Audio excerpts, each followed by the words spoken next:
Hotep, cher Kamit, aujourd'hui nous allons parler une fois de plus des dangers de loge. Les enfants dont les parents sont dans les loges. Vous allez donc suivre la vidéo de la fille du président de la République du Cameroun et on se retrouve tout après. Vous savez, à un moment, c'est assez. À un moment, c'est fatigant. À un moment, ça ne sert même plus à rien de se débattre, de se battre pour quoi que ce soit. Je viens d'appeler un oncle que je considérais, quelqu'un que j'ai toujours considéré dans ma vie, dans le sens où il a toujours été correct envers moi. Certes, je ne crois pas que c'était la famille ou qui m'aimait trop, mais il a toujours été correct envers moi. Je viens d'appeler le directeur de cabinet au téléphone. Et vous savez c'est quoi la dernière chose qu'il m'a dit? Tu vas overdoser et tu vas mourir. Donc moi, je suis ici dans ma chambre et je suis ici en Suisse en train de me demander 40 000 choses. Je suis en train de me demander qui est derrière ça, qui essaie de me tuer, pourquoi on veut absolument que je meure d'une overdose, pourquoi on me refuse tout, pourquoi à chaque fois que je demande, je dis je suis suicidaire, je ne suis pas bien ici, je ne veux pas être ici. Pourquoi on ne m'écoute pas? La chose la plus difficile, ce n'est pas de se rendre compte que tout le monde veut ta mort. C'est de se rendre compte qu'il n'y a même plus de famille, il n'y a plus d'amis, il n'y a rien de tout ça. Littéralement, tout mon entourage veut ma mort et veut que je meure d'une overdose. J'ai entendu le directeur de cabinet dire audiblement au téléphone, tu vas overdoser et tu vas mourir. Et ça, c'est parce que j'ai été sacrifié par ces gens. Donc tous les jours, ils m'ont sacrifié. Ils veulent que je meure, ils me mettent dans la souffrance. Et moi, je suis censé fermer ma gueule. Non. Voilà moi ce que je vais dire.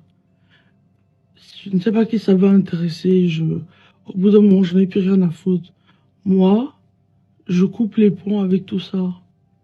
Je suis désolée si vous voulez me juger, il n'y a pas de problème. Je coupe les ponts avec mes parents. Parce qu'ils m'ont toute ma vie, ils m'ont fait du mal. Et maintenant, je me rends compte qu'ils veulent me tuer. Je coupe les ponts avec mes parents. Dorénavant, je ne suis plus de la famille. L'argent que vous utilisiez pour me contrôler, je ne prendrai plus un seul sou. Maman, papa, venant de vous. Vous n'avez aucune idée de tout le mal qu'ils m'ont fait. Tout le mal que ces gens m'ont fait et continuent à me faire. Donc pour la campagne, vous voulez vraiment savoir qui je vais voter. Je ne voterai pas Paul Biya. Et si j'ai un jour fait du mal ou été une mauvaise personne envers les Camerounais ou envers qui que ce soit, j'en suis désolée.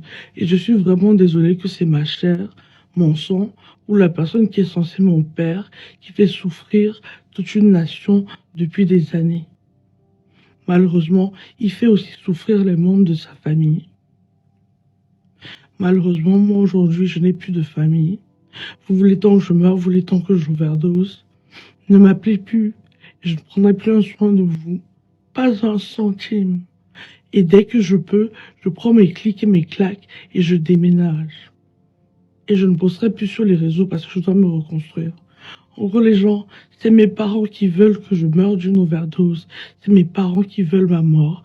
Ne votez pas Paul Biya, pas par rapport à moi, mais parce que il a fait souffrir assez de gens. C'est tout. J'espère vraiment qu'il y aura un autre président. Et je ne retirerai pas cette vidéo. Alors, cette jeune fille demande au peuple camerounais de ne plus voter pour son père. Au niveau spirituel, au niveau de l'expérience de l'âme, qui est donc cette jeune fille.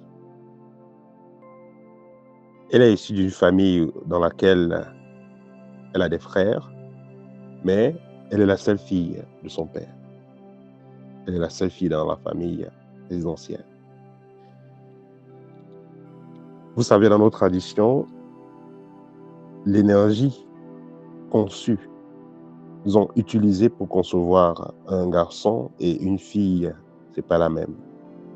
Quand on fait un calcul vibratoire sur ce personnage, par rapport aux autres membres de sa famille, on comprend quelle est l'âme la plus vieille de sa famille. Brenda Bia est l'âme la plus vieille de sa famille. Elle a eu à faire des erreurs, comme beaucoup de jeunes. Elle a eu voilà, à suivre des mouvements pas trop matiques. Mais cependant, où elle ressent une force qui est plus forte qu'elle, qui la pousse à dire ce qu'elle est en train de dire, qui la pousse à prendre la position qu'elle est en train de prendre actuellement. Cette jeune dame a vécu des expériences traumatisantes, a vécu des expériences très difficiles. Vous savez, moi personnellement, quand j'étais au Cameroun, j'ai vécu dans des quartiers de riches et voilà, et j'ai été dans l'école des enfants de boss, comme on dit souvent, des riches. Et la plupart de ces enfants avaient généralement le même type de problème. Soit des parents qui étaient abusés sexuellement, soit des enfants, autant pour moi, qui étaient abusés sexuellement par leurs parents, soit des enfants qui vivaient des expériences mystiques très bizarres, soit même des enfants qui étaient demi-fous, ainsi de suite. Ça, c'était les conditions que ces enfants-là vivaient dans leur propre famille. Ça, c'est l'expérience qu'ils vivaient dans leur propre famille. Les parents qui sont dans les loges n'ont pas de sentiments. Tout ce qu'ils font, c'est gagner, c'est trouver les intérêts. Il y a un ministre de la République qui, vous connaissez l'histoire, il couchait avec ses filles et à un moment donné a commencé à coucher avec ses petites filles et sa femme a refusé. Sa femme a dit, tu couches déjà avec les filles, comment tu peux coucher encore avec les petites filles? Là, il a viré, il a demandé de chasser sa femme de la maison. Voilà. Parce que ces gens-là, tout ce qu'ils ont à faire, c'est puiser l'énergie de tous ceux qui sont autour d'eux afin d'atteindre leurs objectifs.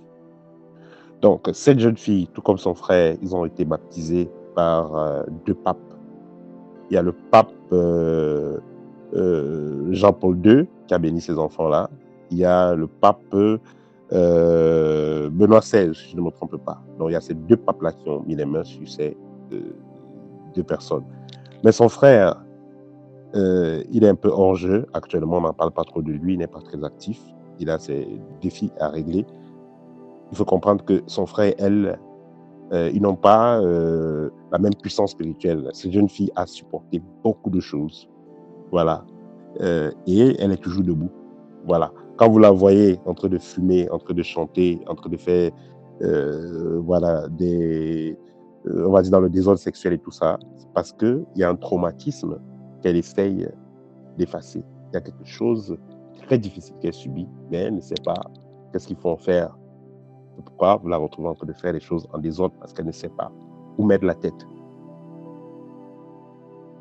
Quand vous voyez parfois des jeunes filles qui décident de coucher avec d'autres filles, parfois c'est parce qu'elles ont connu des traumatismes directement liés à la famille.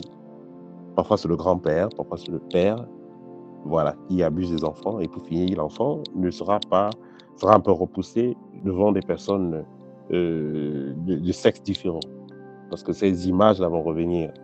Ça, c'est une parenthèse.